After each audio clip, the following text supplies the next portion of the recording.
So as I look at my next problem here, if I can get it focused in the shade, it says you're touring Manhattan, New York. The map below shows your current location. So your current location is right here.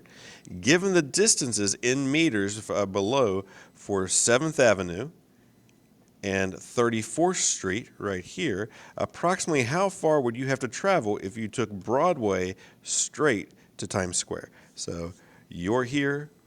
This is the length of 34th. This is the length of 7th Avenue. How far are you taking Broadway there? Well, what we have to recognize here, and it doesn't say that, but what the assumption we make is that the streets are right angles. And I'm looking for the hypotenuse of a right triangle.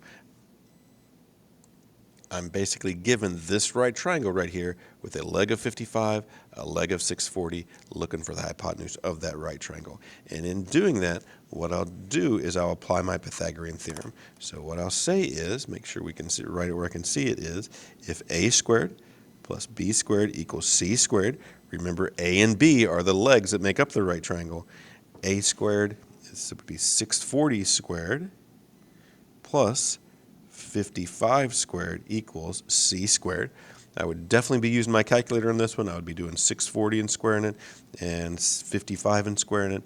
And in doing so, I would get 412,625. Squaring those two and adding them together is equal to c squared. So c is going to be the square root of that 412,625, assuming I've put it in my calculator correctly.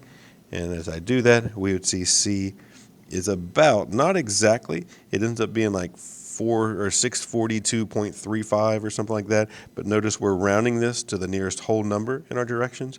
So that's going to be about 642 meters. Pythagorean theorem only worked with right triangles. If we square the legs of any right triangle and add them together, it's equal to the hypotenuse squared.